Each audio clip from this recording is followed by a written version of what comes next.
Señoras y señores, en vivo, desde la Pinacoteca de la Universidad de Concepción, Diálogos Contemporáneos UDEC.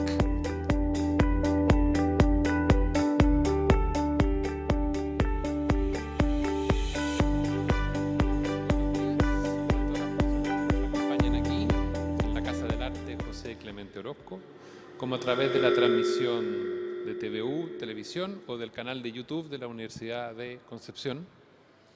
Hoy iniciamos un nuevo encuentro de Diálogos Contemporáneos UDEC, iniciativa que surge del trabajo conjunto entre la Vicerrectoría de Investigación y Desarrollo y de Relaciones Institucionales y Vinculación con el Medio, y que se ha ampliado a facultades y otras reparticiones universitarias con el propósito de contribuir a dar respuestas a preguntas simples, complejas, de toda índole que las personas puedan tener sobre temas que están dando vuelta en la agenda nacional o que están presentes en la vida cotidiana de toda la sociedad. Por eso nos reunimos aquí los sábados como una manera de generar un espacio cordial, familiar, cercano, una instancia donde nos podamos encontrar y aprender colaborativamente con las comunidades con que interactuamos desde la universidad, desde las distintas disciplinas y en tanto una instancia que es patrocinada por una institución de educación superior. Hoy el tema en cuestión es cohesión social e interculturalidad en la enseñanza de idiomas. Para ello están invitadas, además de mi persona como orador, Rodrigo Herrera, encargado de la Unidad de Interculturalidad de la Universidad de Concepción. Tenemos a Susan Foot, profesora asociada del Departamento de Idiomas Extranjeros, doctora en Literatura Latinoamericana, y Cecilia Cisternas, profesora asociada del Departamento de Idiomas Extranjeros y directora de Eduarte. Entre los tres conversaremos sobre el tema de la enseñanza de idiomas relacionado a la lengua, al lenguaje, a la forma de cohesión social que eso puede generar y obviamente cómo la interculturalidad transversalmente aparece en estas temáticas. Para iniciar la ronda de conversaciones, yo le comento que abran tanto a Cecilia como a Susan, que me comenten primero que me gustaría, la verdad, y también para saber un poco cómo gestionan su quehacer académico, que presentaran lo que hacen en su vida cotidiana, en tanto académica de la Universidad de Concepción, y cómo ello se vincula con el resto de la comunidad. Cómo sienten que la recepción de la comunidad estudiantil con la cual interactúan cotidianamente, creen que existe un perfil de estudiantes más proclives a un tipo de conocimiento como el de la enseñanza de una segunda lengua, hay que desarrollar ese perfil. El currículum actual está adaptado a estas circunstancias, que me comenten cómo es el día a día y cómo se enfrentan los distintos desafíos en relación a la enseñanza de un idioma, entendiendo lo que es una lengua en el mundo contemporáneo y cómo entendiendo que esas lenguas son instancias de cohesión social. No sé quién parte, Cecilia. Ya, muy bien. Bueno, muy buen día a cada uno de los participantes acá y a mis colegas. Creo que es una oportunidad muy valiosa de compartir experiencias y recoger también opiniones. Yo me he dedicado en mis 20 años acá en la universidad a enseñar la asignatura de lengua inglesa, carreras de traducción, también en pedagogía, y ya hace un par de años estoy trabajando en lo que es la enseñanza de la cultura de países de habla inglesa. Como bien mencionabas, Rodrigo, el tema de la interculturalidad es un tema muy relevante hoy en día. Y tú mencionabas el tema del perfil, si existe un perfil, si hay estudiantes proclives a este perfil. Yo diría que hoy en día la competencia intercultural debía ser parte de los perfiles de egreso de todos los estudiantes de las carreras, ¿ya? Especialmente si pensamos que el flujo migratorio ha ido avanzando, el paisaje natural va cambiando. Entonces considero que no debiese ser exclusivamente de los estudiantes de pedagogía, ¿ya?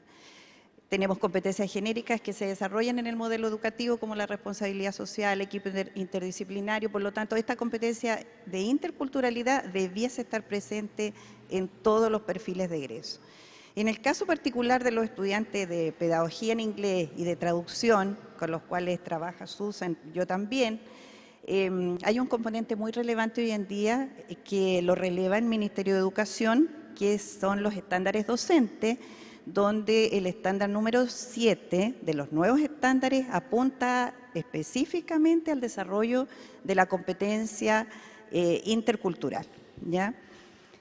por el hecho de que son docentes que van a trabajar en una sala multicultural donde tienen que enfrentar realidades distintas, muchos estudiantes migrantes, con creencias, con valores, con tradiciones distintas.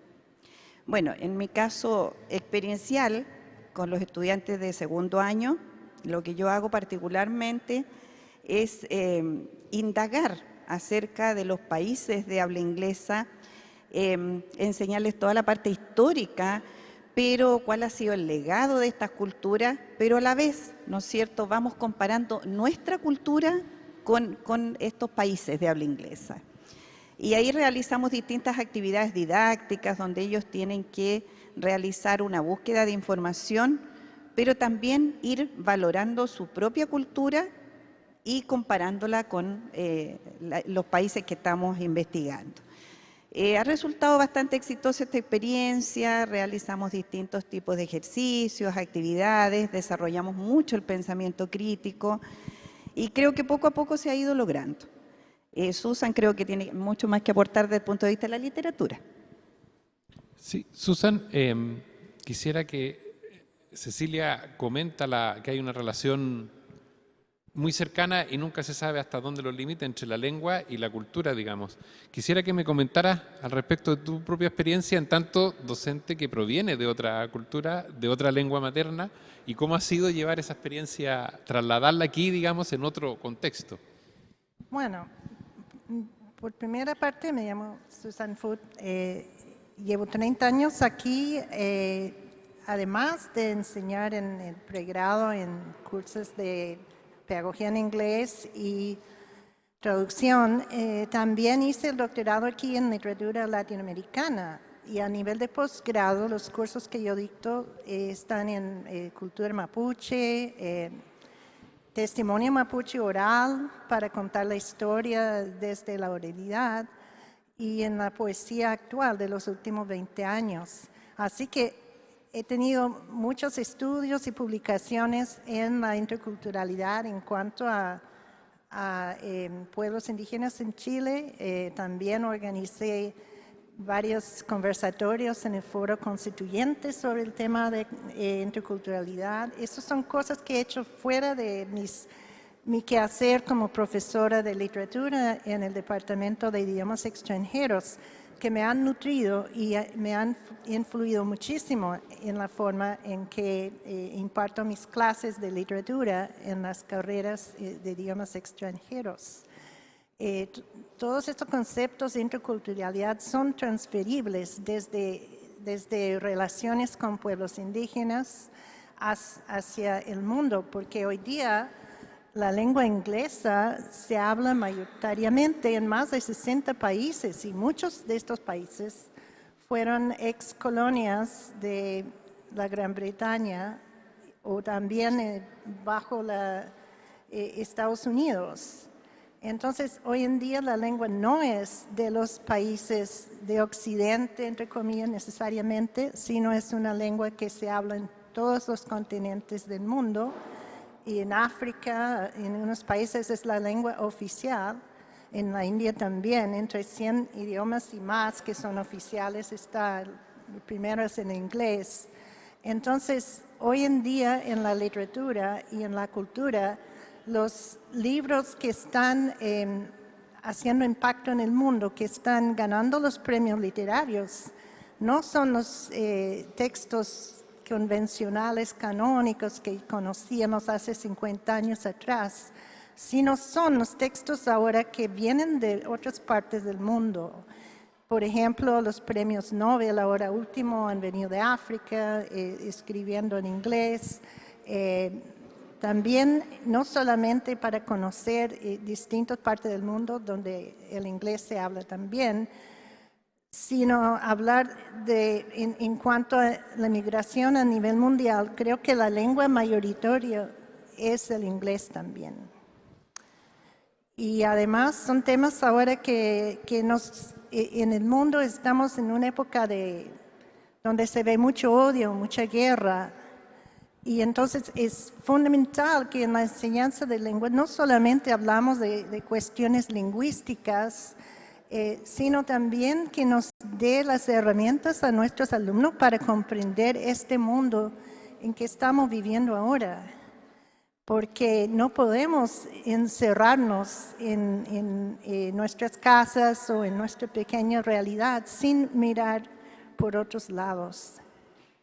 También es súper importante la intercomunicación con personas de otros países. Hoy en día, inclusive en lo de los gamers, conozco gamers que se consideran gamers internacionales y hablan con personas de muchos países distintos.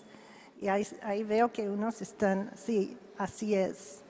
Entonces, eso es algo que nosotros los profesores recién estamos aprendiendo a conocer también los intereses internacionales de nuestros alumnos.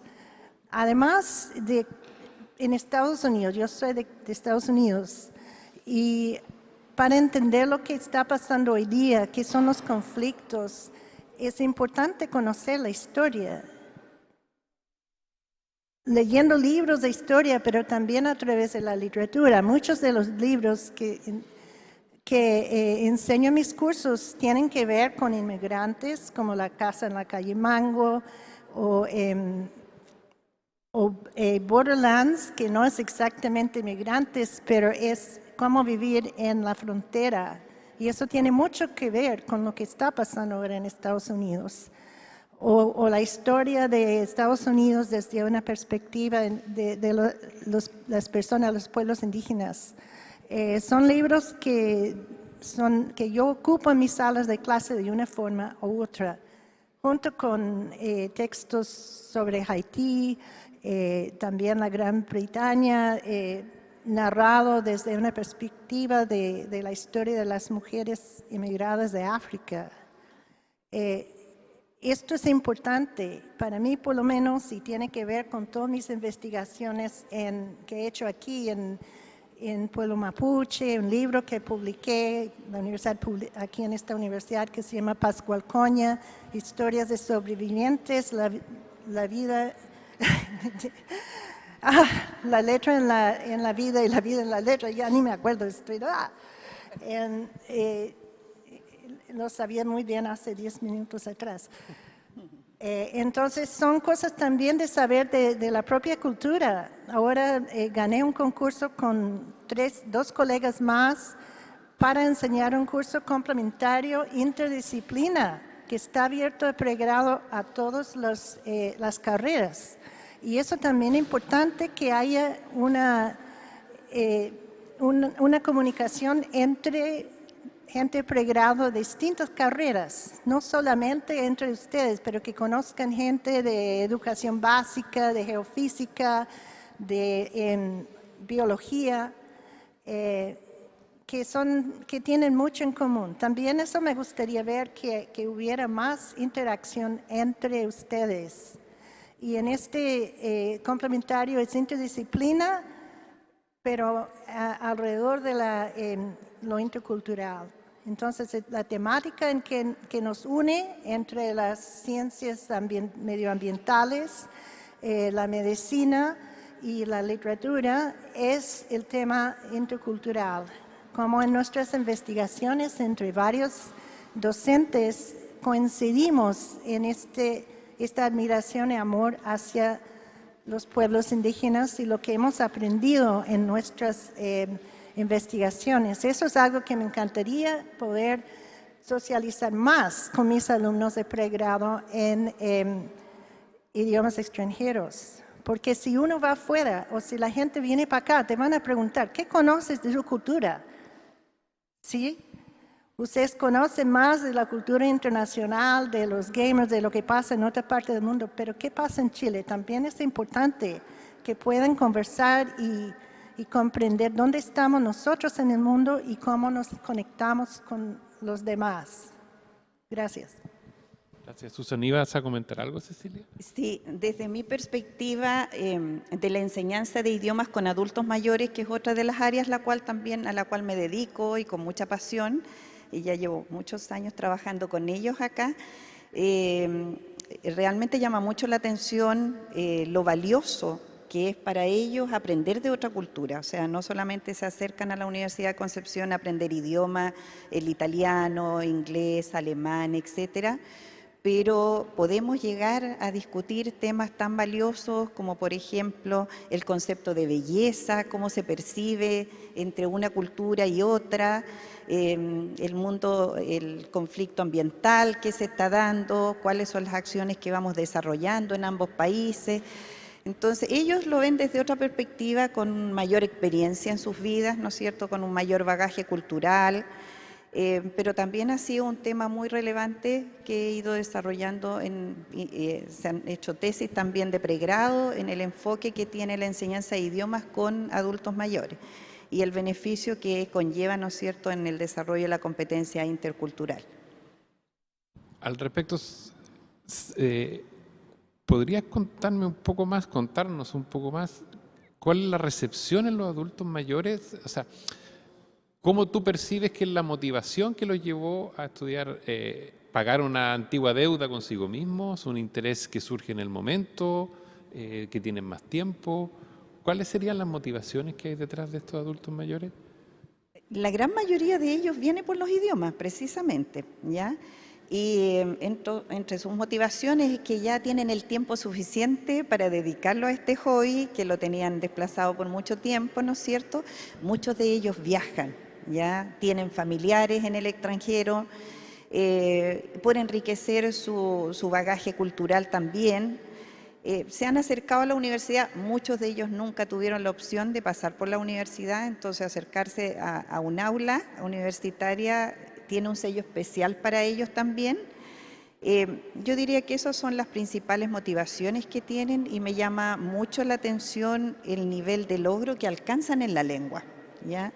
El poder discutir temas como los que te mencionaba, relevantes, que se van dando en el contexto de una unidad temática donde estoy enseñando una estructura gramatical específica, pero que conlleva a un tema como conceptos relevantes como el feminismo, como el concepto de belleza, lo que te mencionaba, el medio ambiente, la guerra, y valores que existen en distintas culturas y cómo las comparamos con la nuestra.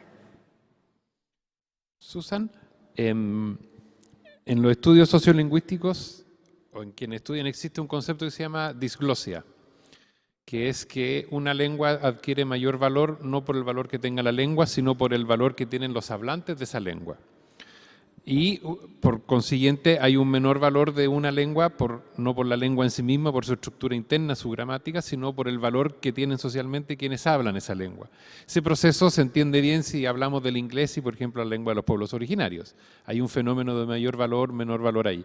Tú que estás en los dos lados, digamos, ¿cómo vives esa experiencia, digamos? Bueno, yo estudio Mapudungun varios años, no puedo decir que soy competente en el idioma, pero lo hago porque respeto mucho a las personas, los hablantes, y el proceso de revitalización que está haciendo, sobre todo con el Mapuzungun Letuaín. Pero yo no estoy en ese grupo, pero veo lo que están haciendo en la Araucanía, es fantástico. Estoy en el grupo Fiofio, hacen clases en línea y al final del semestre hay un Coneltún, o sea, una convivencia en donde nos juntamos un par de días para practicar intensivamente lo que hemos aprendido en los cursos en línea. He tomado 3 cursos ahora en Fiofio y es entretenido porque en el curso en que estoy ahora hay hablantes nativos y es wow. Y me siento tan privilegiado poder estar con ellos y escuchar sus experiencias. Hay muchas cosas que podemos, es algo, me siento parte de ese grupo y me da mucho orgullo. Y también estoy muy interesada en todo el proceso de la revitalización de la lengua y también de la cultura. Porque la lengua y la cultura están muy entrelazados. Y como digo, en inglés, con esos tremendos cambios de que muchos países distintos se están hablando inglés como lengua mayoritaria, eso también cambia nuestro concepto de la cultura. Ya no es el idioma de la reina, ya no se puede poner como símbolos cuando enseñamos como las banderas de Estados Unidos y la Gran Bretaña, porque son muchas las banderas que habríamos que representar de los que ya son los hablantes de inglés. Y entonces en este mundo donde los cambios son muy veloces, eso lo vemos en las redes sociales, en lo de los gamers, también los cambios culturales son muy veloces. Y a mí me llama mucho la atención de comprender tanto lo local como lo que está más allá en el mundo, fuera de Chile, e inclusive fuera de Estados Unidos y la Gran Bretaña. ¿Qué somos como especie humana? ¿Cómo podemos pensar en nuestra sobrevivencia como mundo en el medio ambiente, en unos tiempos que estamos a puertas de otra guerra, estamos en guerra en Medio Oriente, en Ucrania? Y entonces, estas son las cosas también que tenemos que estar hablando, que podemos hablar en cursos de cultura. Es necesario no solamente enseñar aspectos de la interculturalidad en cursos lingüísticos, sino también en cursos de literatura y cultura. Y también que nosotros como profesores que estudiemos, estamos en la época de la educación continua.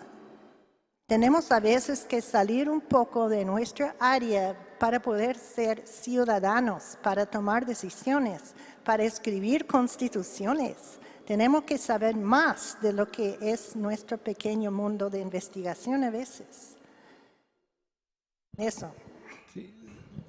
Hablando un poco de lo mismo, Cecilia, el contexto en el que tú te insertas, digamos, es un contexto de bilingüismo, pero de enseñanza de una lengua, y a partir de los ejemplos que tú contabas, para insertar un poco la enseñanza de la lengua dentro de un marco cultural, ¿cuáles son los desafíos para un docente de enseñar esa segunda lengua, transformar en bilingües, ojalá a las personas, pero en un contexto en que no se puede ser bicultural, sino que tú tienes que apelar a ejemplos, tienes que apelar a cómo haces esa inmersión en esta segunda lengua que tiene además, como dice Susan, esta tendencia a transformarse en muchas partes como la primera lengua, casi tiene un avance, tiene un prestigio muy grande. Pero ¿cómo colindas tú con la enseñanza de una segunda lengua, crear esa magia del bilingüismo en las personas, que es una virtud, que es un privilegio, pero cómo lo haces apelando a ejemplos, cómo los traes, cómo lo vives eso, o lo revives con los estudiantes? Bueno, para el docente es un eterno desafío. Yo creo que quienes elegimos ser profesor es porque nos apasiona. Y este apasionamiento, ¿no es cierto?, nos conlleva a reinventarnos permanentemente. Leía una frase que me llamó mucho la atención que decía que el docente es un abridor de mundo, ¿ya? Y siento que efectivamente es así. Tenemos que estar pensando en las necesidades de nuestros estudiantes, y uno de estos grandes desafíos hoy en día es asesorar a estos futuros profesores que están actualmente acá en la universidad y los que ya están en su práctica profesional, en reflexionar, ¿no es cierto?, reconocer lo valioso que es nuestra cultura propia y además otras culturas, en este caso estos países de habla inglesa que mencionaba Susan, que hoy en día ya inglés como una lengua franca, ¿no es cierto?, es lo que nos abre muchas oportunidades en el mundo, no solamente porque es un idioma internacional, sino que además porque tenemos que participar de distintas culturas. Por un lado, como docente, es lograr esto, lograr desarrollar el pensamiento crítico en los estudiantes, que los lleve a entender a sus propios estudiantes en el aula, en un contexto multicultural, donde hoy en día aquí en Chile tenemos estudiantes provenientes, ¿no es cierto?, de Venezuela, de Haití, de Colombia, etcétera, muchos otros. También ellos pueden tener la opción de trabajar impartiendo clases de español, por ejemplo, en países de habla inglesa, donde van a tener que impregnarse de esta otra cultura, conocer los valores, conocer las formas de relacionarse con estas otras personas. Siempre en el aula conversamos con los estudiantes, por ejemplo, el hecho de saludarnos aquí en Chile, ¿no es cierto? Somos un país bastante cálido, donde había un colega gringo que vino hace un par de años atrás, nos llamaba The Kissing Culture, la cultura del beso, porque nos presentaban a alguien que ni siquiera lo habíamos conocido y el beso era inmediato. Entonces, somos muy cálidos en ese aspecto, pero también debemos compartir con nuestros estudiantes que estas formas de saludo, estos patrones culturales, no son los mismos en otros países, ¿ya? El distanciamiento físico, por ejemplo, las formas de agradecer, etcétera, o cuando nos invitan a cenar, si es conveniente llevar algún presente como lo hacemos acá o no. En realidad, el aprender el idioma conlleva múltiples desafíos.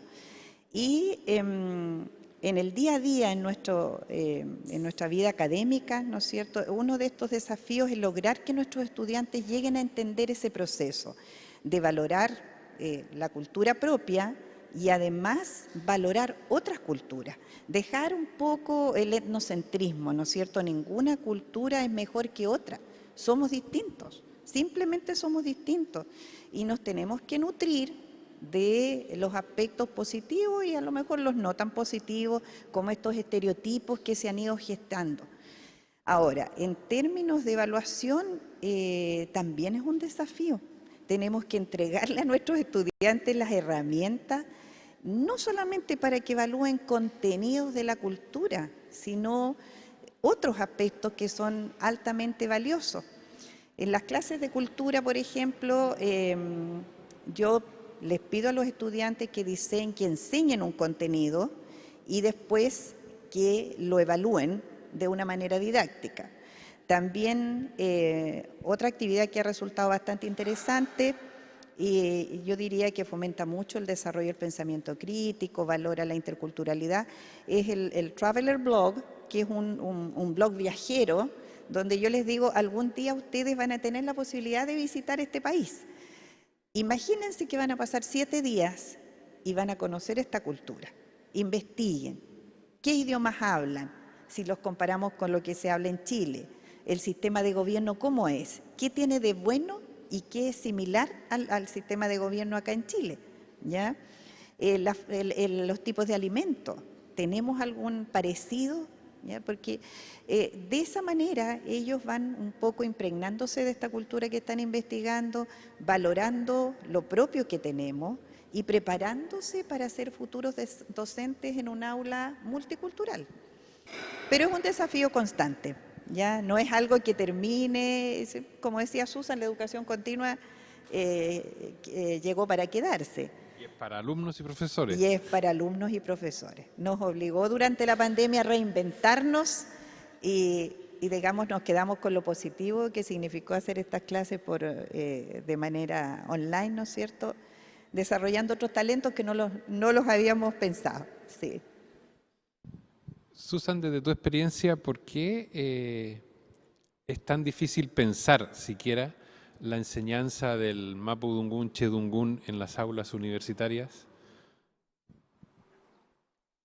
Bueno, solamente voy a hablar de una experiencia personal en el curso complementario interdisciplina intercultural.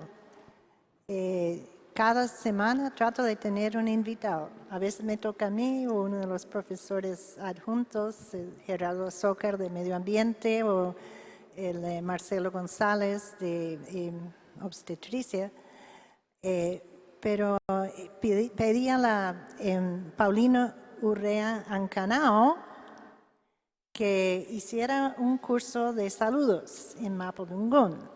Y yo estaba muy nerviosa, no dormí muy bien, pensé, ¿cómo lo van a tomar? Y él llegó y había hecho yo antes, como alumna, el curso con ella, es 1 hora y media. Y ella empezó y había un interés increíble. Algunos parece que tenían algunos conocimientos y otros no, y algunos tienen apellido mapuche de los estudiantes, otros no, pero podrían ser Hay 4 alumnos de pedagogía básica, 3 de traducción, 1 de pedagogía. Yo creo que no hay más porque se subió muy tardíamente el curso por problemas burocráticos y entonces había conflictos con los cursos de horario. Pero entonces vi una respuesta muy positiva. Yo creo que estaban motivados de conocer más.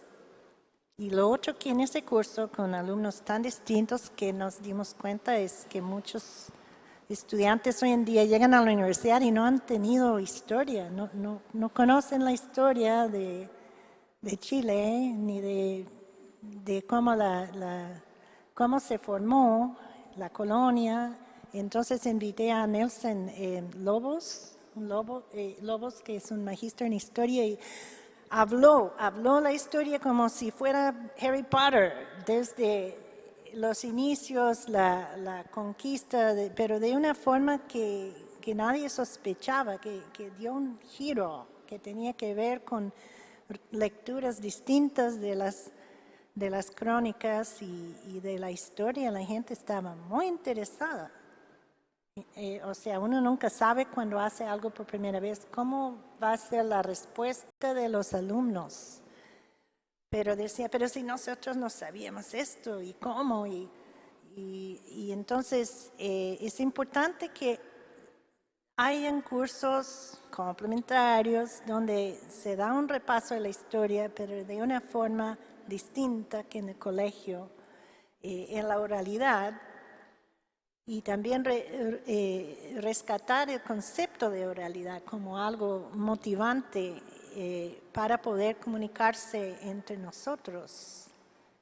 También en ese curso ha estado Gabriel Huentemán hablando de interculturalidad y otras personas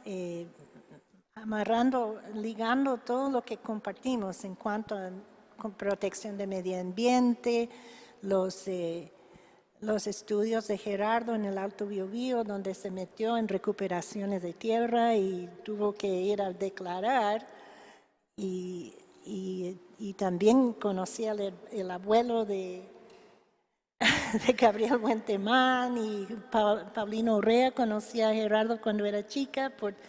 Entonces, también como las mismas investigaciones de los investigadores científicos también tienen una cariz muy humana, también se involucran con las personas y se conoce la historia para poder ser mejores investigadores de historia, de ciencias o de medicina. Y eso ha sido un descubrimiento, y también esas son cosas que me gustaría que los estudiantes de pedagogía en inglés tuvieran esa experiencia. Ha sido muy interesante. Volviendo un poco, tratando de volver al título o haciendo alusión al título de la palabra cohesión social, que es el primer concepto del título de estos diálogos, digamos. Cecilia, ¿qué actividades específicas tú realizas pensando en esta relación lengua-cultura en términos del pensamiento crítico que han mencionado, digamos? ¿Cómo lo gestionas en el aula y con la confianza de que se te está transmitiendo un mensaje que es más que la actividad misma que se realiza y que le queda a los estudiantes, como tú has dicho, por lo importante que es el aprendizaje y posterior enseñanza de una lengua?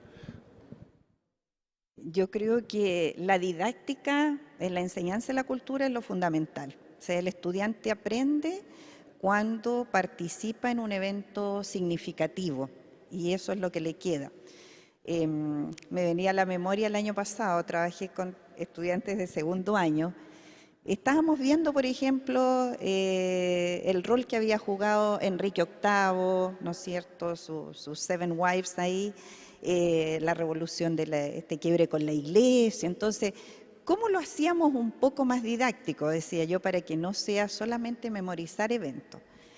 Bueno, ¿qué es lo que ven los estudiantes hoy en día? En Chile ven programas como La Jueza, La Doctora Polo, etc. Entonces dije yo, ya, Enrique VIII es uno de los candidatos y va a tener una querella, ¿no es cierto?, que va a ser sostenida por sus 8 esposos, 7 wives. y los estudiantes tenían que dramatizar ese evento. Entonces, ¿de qué se quejaba cada una de sus esposas? ¿Cuáles eran los aspectos relevantes, los no tan relevantes, etcétera? Lo mismo lo hicimos, por ejemplo, con las estructuras sociales de los normandos o de los romanos, por ejemplo, donde más que enseñarle que existía el rey y que abajo están, ¿no es cierto?, los esclavos, etcétera, era un poco, creemos un diario con una noticia de uno de estos personajes y veamos qué le pasó, ¿no es cierto?, qué sucedió en un día como hoy, en The Roman Empire, ¿no es cierto?, qué le pasó al rey, qué le pasó a este servant, etcétera. Entonces tenían su tiempo asignado y tenían que presentar esta noticia. Y este tipo de actividades, que es mucho más didáctica, necesitan el background, obviamente, de la información, y con eso, ¿no es cierto?, ellos pueden elaborar estos trabajos. Generar algún debate, por ejemplo, sobre la esclavitud. Entonces, ¿qué es lo que opinan? Tener los dos equipos que defienden las posturas. Al hacer este tipo de actividades, estás contribuyendo a cumplir con el programa de la asignatura, desarrollar el sílabus, pero más allá estás generando esta reflexión de parte de los estudiantes, donde se van a transformar estos eventos en algo significativo que van a poder replicar después en su propia aula con sus estudiantes. Entonces, eso lleva a estar pensando continuamente en actividades novedosas, juegos, por ejemplo, muchos juegos. La hora del quiz, donde hay preguntas y respuestas con equipos que participan, etcétera. Yo creo que poco a poco la asignatura de cultura se ha ido tornando más amena, por las opiniones de los estudiantes también, y más que tomarles un certamen, ¿no es cierto?, extenso de mucho conocimiento, yo creo que también hay que tener otras alternativas de evaluación. Y esas alternativas de evaluación pasan por ir buscando, ¿no es cierto?, metodologías activas donde el estudiante se involucre mayormente. Casi como lúdico, para hacerlo lúdico. Bastante lúdico. Sí. Susan, a mí me sigue llamando la atención porque tú transitas entre dos lenguas, una muy poderosa y otra en clara necesidad de revitalizarse por un proceso histórico, digamos, de enjuiciamiento o prejuicio sobre sus hablantes, digamos. Hace 100 años, en Norteamérica, frente a la expansión hacia el oeste, surgían las voces que indicaban que a la pérdida de población se le asociaba la pérdida de una lengua porque cada lengua tiene la capacidad de transmitir cosas que otra lengua no. Al perder una lengua, por tanto, se pierde una forma de pensar que podría enriquecernos. Un poco lo que Cecilia nos ha contado que trata de proponer en sus ejercicios de clase. Digamos. Esto no es repetir palabras, sino que es establecer una relación entre palabras que digan un significado y que, por tanto, hay una forma de pensar. Y me llama la atención que tú estás en el inglés. Promueves la idea del aprendizaje de inglés porque te permite acceder a otro tipo de información y te permite comunicarte en otros códigos, pero también estás transitando en este mundo del mapudungún, chedungún, que es un mundo de hablantes que están haciendo sobrevivir una lengua a partir de una cierta revitalización que surge desde abajo, no desde la institucionalidad, ni mucho menos, ¿no? De hecho, hacías alusión al ejemplo de estos cursos que se están haciendo, que hay mucha demanda, pero la institucionalidad aún no acoge esa demanda. ¿Cómo puedes tú convivir y transitar de una... tú te refieres a ti misma como un hablante aún inicial del mapudungún, chedungún, pero seguro sabes más que el común de la población chilena. Seguro que te manejas más en la estructura lingüística, por último, en escuchar ciertas palabras, que el gran porcentaje de la sociedad chilena, digamos. ¿Cómo observas tú la relación o cómo conceptúas tú lo que es un idioma, una lengua, conociendo la realidad del mapudungún, chedungún, conociendo la realidad del inglés? Ay, se me viene a la mente la última escena de Ronnie Scott, ¿cómo se llama? Blade Runner, cuando uno de los replicantes lo van a matar, es el último replicante. Y dice, está mirando el universo, está mirando, pensando en todas las maravillas que ha visto, y dice, cuando me muero, todo esto se va a desaparecer. Entonces, es muy triste si se piensa de esa forma. Y claro, las personas que están en la revitalización, los descendientes, tienen una tremenda historia que fue reprimida, que vale la pena contar. Y en mis estudios de textos como el archivo Lehmann Nietzsche en Argentina, ahora Testimonios de 1901 de Catulaf, estudiando lo que él decía acerca en ese momento, hace más de 100 años, lo que iba a ser pensar acerca del futuro de la sociedad mapuche y de la lengua, hablando en Mapudungún, discursiando para Lehmann Nietzsche, un antropólogo que apuntaba lo que decía, casi sin saber realmente lo que estaba diciendo.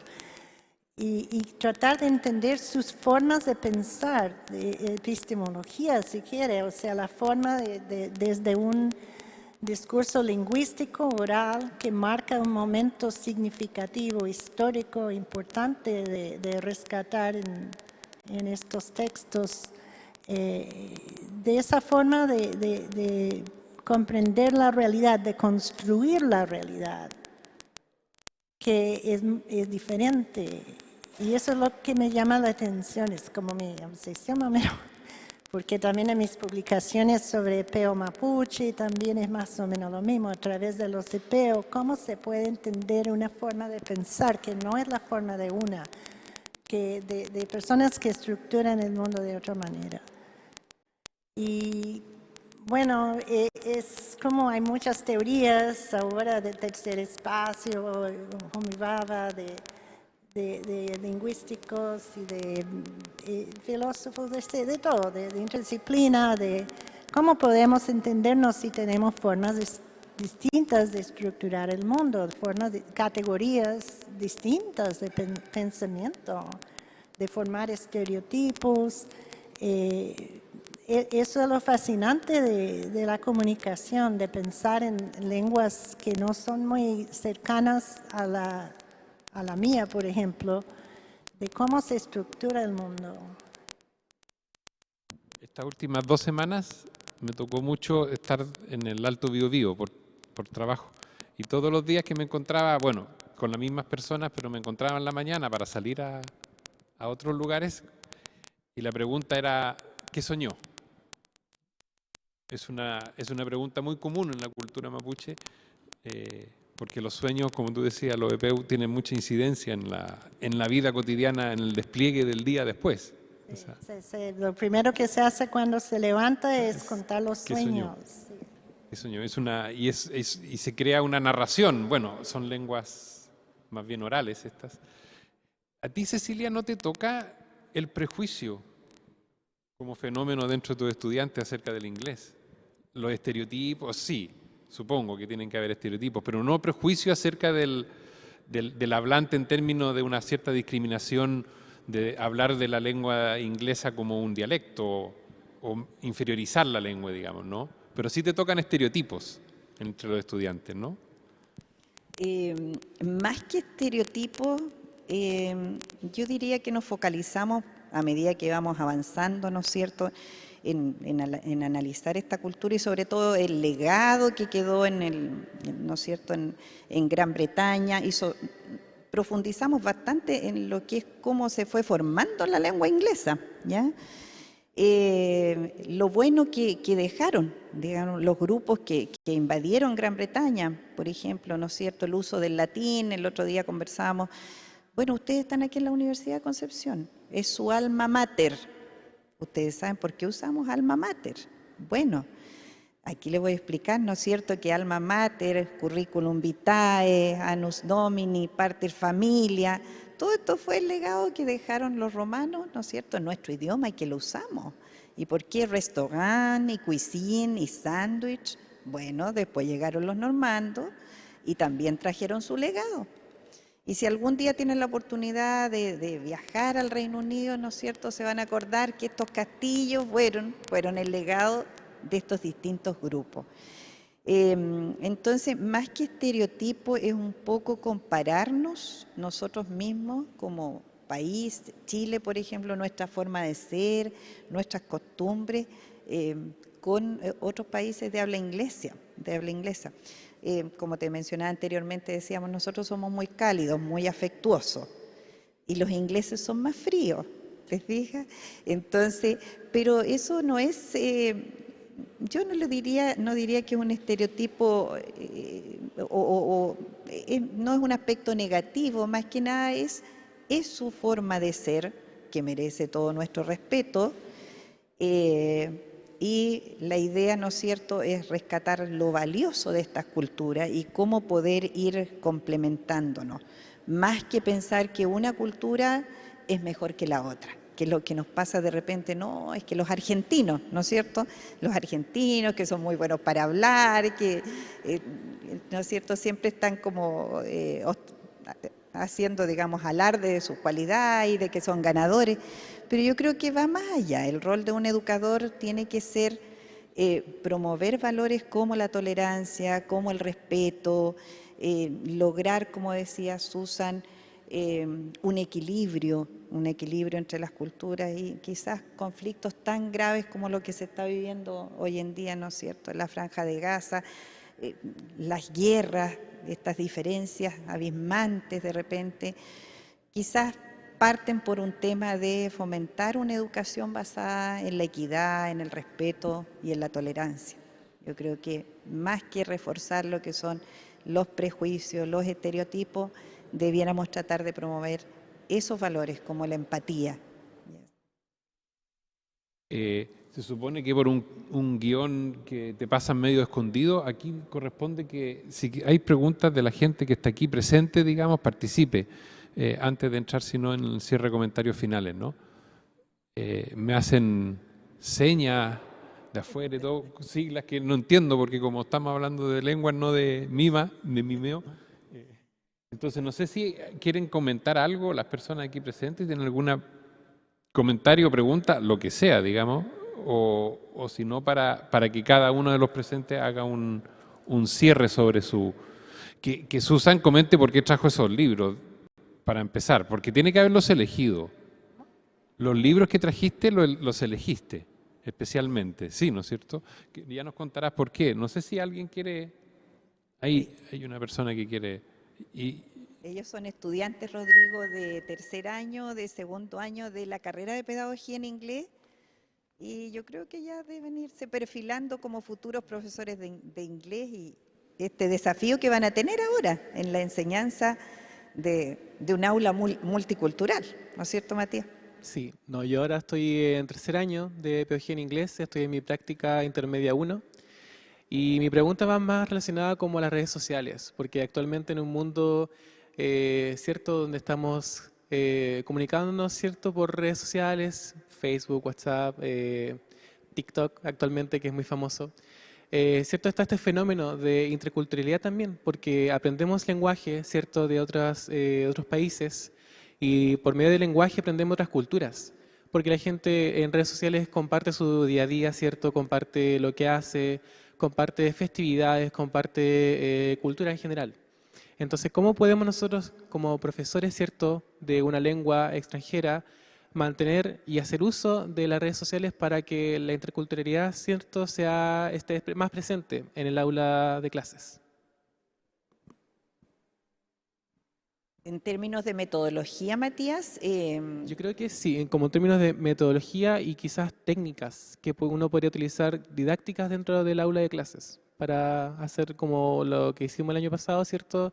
Que fue el Traveler Blog, que se puede hacer más cosas, incluso relacionadas a redes sociales. Sí. Yo creo que el Facebook y otras aplicaciones como el Tandem, por ejemplo, permiten este intercambio con hablantes de otras lenguas, ¿ya? El tándem, yo relevaría más que el Facebook. Igual el Facebook te da las instancias de que tú puedes compartir un post de una celebración que se está dando aquí en nuestro país, por ejemplo, las fiestas patrias, y decir, bueno, ¿por qué se está realizando? ¿Qué celebramos? Y podrías, ¿no es cierto?, postear para una persona de otro país y decirle, bueno, ¿tienes algo similar? ¿Hacen algo? ¿Cuántos días son feriados? ¿Cómo lo celebran? ¿Son eventos familiares? ¿Son eventos más cerrados? Etcétera. Y por otro lado, el Tandem es una aplicación que te permite interactuar con hablantes de otros países y sobre distintos temas, distintos tópicos. Yo creo que se puede explorar esa herramienta, ¿ya? Instagram también, Facebook, ¿ya? Y este semestre desarrollamos con la profesora Emerita Bañados y otro grupo de docentes de idiomas extranjeros un proyecto colaborativo de la BRIM a través de una plataforma, ¿ya? El IB Program, con un profesor australiano, donde un grupo de estudiantes de segundo año tenían que buscar hablantes de distintos países, Japón, Suecia, etcétera, y les dábamos un tema y ese tema semanalmente ellos posteaban algo. Por ejemplo, mi grupo favorito de música es me gusta por esto, estas son las canciones que más considero más relevantes, y a ti, ¿cuál te gusta? ¿Ya? ¿Qué te parece? ¿Has ido a algún concierto, etcétera? Y ahí vas conociendo personas de otras culturas. Y yo creo que ustedes que se mueven mucho en esto de las redes sociales y van a ser futuros profesores, esa sería una buena instancia en las clases de laboratorio de poder hacer ese tipo de actividades. Si bien es cierto, van a tener un texto de estudio, pero tratar de explotar ese texto de estudio o el contenido a través de actividades como las que te mencionaba. Sí, claro, porque igual al hacer este ejercicio, ¿cierto? Uno llega igual siendo más auténtico con las cosas que hace el estudiante en el día a día. Porque en el día a día se relaciona siempre en redes sociales, se comunica de esa forma actualmente. Entonces igual agradezco mucho la sugerencia. Una pregunta, ¿qué redes sociales ocupan ustedes? ¿Qué son? Actualmente yo considero que lo que más ocupamos es TikTok, porque es una plataforma donde uno ve como videos en un corto periodo. Los videos son súper cortos. Entonces el alumno, bueno, por sí nosotros los jóvenes, estamos como ya acostumbrados a recibir mucha información en muy poco tiempo. Entonces yo creo que por eso igual es famoso, porque vemos muchas cosas rápido y está pasando de manera visual, o sea, audiovisual. Uno escucha y uno ve lo que está pasando. Entonces por eso yo creo que TikTok es una de las plataformas que más ocupamos, igual que Instagram, y yo creo que esas son como las aplicaciones como principales. Pero TikTok ha sido un furor, en realidad. Una pregunta. Sí. La pregunta que tú hiciste, perdón, es una pregunta que sospecho que van a tener que resolverla ustedes, ¿no? La nuestra generación sobre el tema de redes sociales es una pregunta casi maliciosa. Bueno, Facebook ya no es lo top en cuanto a redes sociales, ¿eh? Ya dejó de ser, sobre todo para la generación de ustedes, más Instagram, TikTok. Sí. Me voy a mover hacia otra parte del lenguaje, no a lo meramente educativo. Me interesaba esta ponencia precisamente por lo que les voy a explicar ahora. El lenguaje nos comunica, ¿no?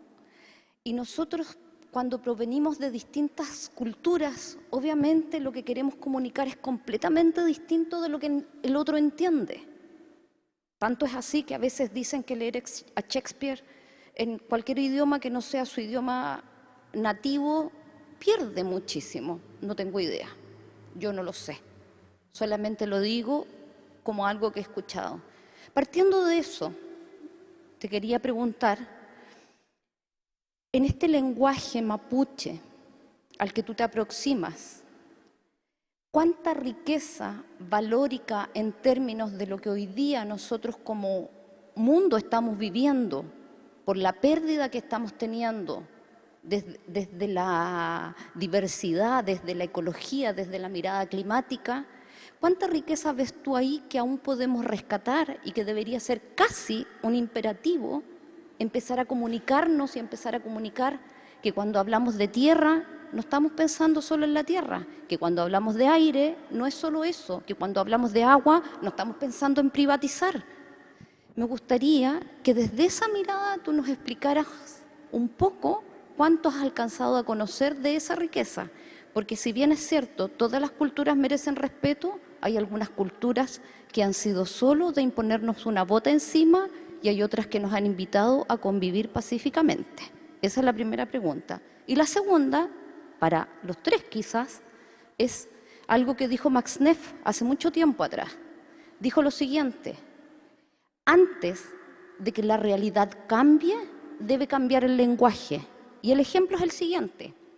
Hoy día, económicamente, usamos indicadores de crecimiento, pero no existe, según lo que él explicó, ninguna sociedad que crezca sino a costa de empobrecerse. Por lo tanto, ¿cuánto en nuestro lenguaje está cambiando desde que ustedes comenzaron al día de hoy? ¿Cuánto ha habido de pérdida y cuánto de ganancia? Esas son las dos preguntas. Bueno, voy a empezar con la segunda pregunta, porque en educación, bueno, voy a decir unas infidencias quizás. Desde el Ministerio de Educación, los que deciden, determinan, los que cortan el queque son ingenieros comerciales. Y también en docencia, cuando miré quiénes son la plana que determina los sílabas que nos evalúan, son ingenieros. O sea, eso se ha perdido, el concepto del profesor, de la cátedra libre, se ha perdido, ya no hay escuelas normales, cambió completamente, la cultura chilena cambió. Y es un cambio permanente, o sea, permanente por un tiempo. Inclusive yo estaba pensando en definir la interculturalidad. Entonces hay un término que se usa que se llama equidad. ¿De dónde viene? ¿Qué es la equidad? En una casa, qué sé yo, la ganancia. Equidad es como lo que hay que entregar a una persona para que esté en condiciones igualitarias para poder tener un diálogo intercultural horizontal. Pero ya estamos usando un lenguaje economista.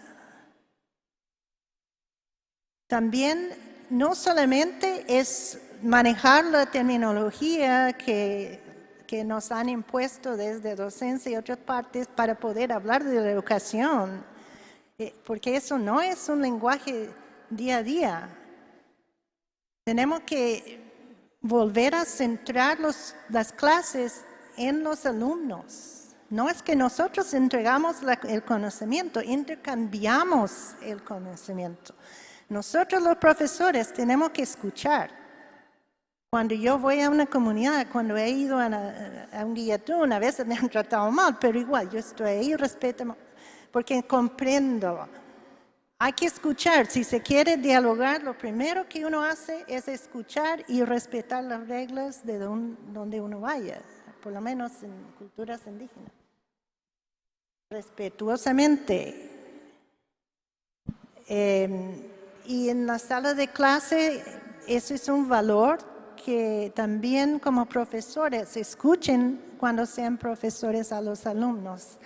Yo estoy tratando de entender en qué redes sociales están y les pregunto, porque no sé, no voy a captar todo de su cultura, porque cultura es una palabra que tiene que ver con cultura de los jóvenes, hay distintos tipos de cultura en términos de definiciones de género ahora también. O sea, en mis clases de primer año tengo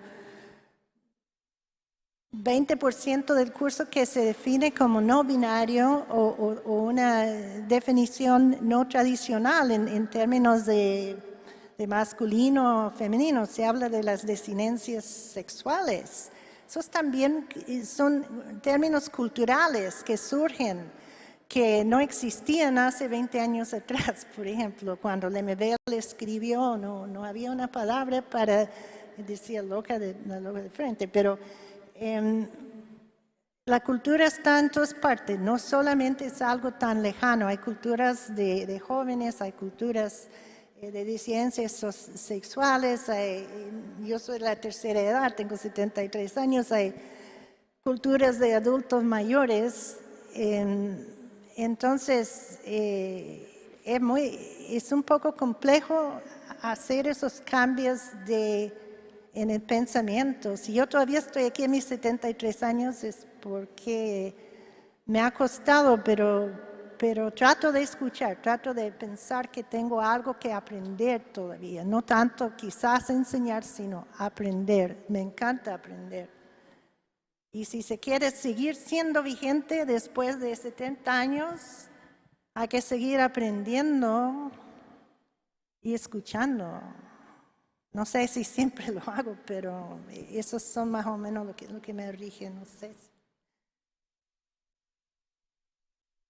Yo creo que la lengua, bueno, voy a hablar del punto de vista del inglés principalmente, igual también con su impacto en nuestra lengua materna, porque siempre estamos conversando con los estudiantes, por ejemplo, el tema de la tecnología, cómo nos ha ido impactando, ¿no es cierto? Y cómo han aparecido nuevos vocablos, antes de googlear, por ejemplo, tuiteare, lo usan en Italia. Entonces, ¿por qué? Porque justamente partió siendo muy inglés y después se ha ido extrapolando, ¿no es cierto?, a otros países y lo seguimos usando de manera auténtica como una palabra más. Yo creo que la cultura fortalece mucho el enriquecimiento de la lengua y eso encuentro que es muy relevante.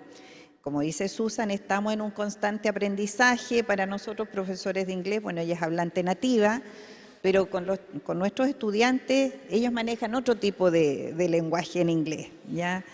Hay muchas expresiones coloquiales, mucho slang language, y que a veces uno como profesor a veces no lo maneja por las diferencias generacionales. Pero eso también uno se enriquece mucho a través de ellos, como ellos nos van contando, digamos, lo que significa en el ámbito de la música o en el ámbito del diario vivir, del día a día. Pero es parte de la cultura, es cómo se va enriqueciendo nuestro bagaje lingüístico, nuestro bagaje cultural a través del aprendizaje de una lengua. Creo que estamos con los tiempos cortitos. Sí, según las señas detrás de cámara estaríamos en los tiempos. Sí. Solamente para cerrar, agradecer, Susan, Cecilia, agradecer a las preguntas, agradecer a las personas en sus casas, digamos. Y solo indicar que yo tiendo a ser muy cuidadoso en el tema de la desaparición de las lenguas o de su... El peligro no es que desaparezcan las lenguas, el peligro es que desaparezcan sus hablantes. Ese ha sido el gran problema de las lenguas en la historia de la humanidad, digamos. El Mapudungun Chedungun es una experiencia que está en un proceso de revitalización, pero es una demostración de la fortaleza de la cultura. Ha logrado sobrevivir a los procesos más invasivos que pueden conocerse y ahí está. Y así hay ejemplos alrededor del mundo. El problema son los hablantes. En ese sentido, las lenguas tienen una vitalidad que escapa a los seres humanos, por suerte. Está por sobre. Y nada, agradecer y muchas gracias. No sé cómo se cierran estas cosas. Sí. Agradecer a nuestros estudiantes que nos acompañaron, las autoridades. Tenemos un estudiante que ingresó a pedagogía en inglés, Margarita, que viene de Rusia, se ha adaptado muy bien acá y ya ha aprendido a conocer nuestra cultura, Margarita. Así que nada, yo creo que nos queda el gran desafío para los que somos docentes con Susan, con Rodrigo, ¿no es cierto?, de seguir realzando la importancia que tiene la cultura a través del aprendizaje de un idioma. Y como decía al inicio, yo creo que esta competencia intercultural tiene que ser para todos los estudiantes, no solamente para quienes estudian una lengua extranjera. Es la única forma de aprender a valorar lo que tenemos y a relacionarnos mejor.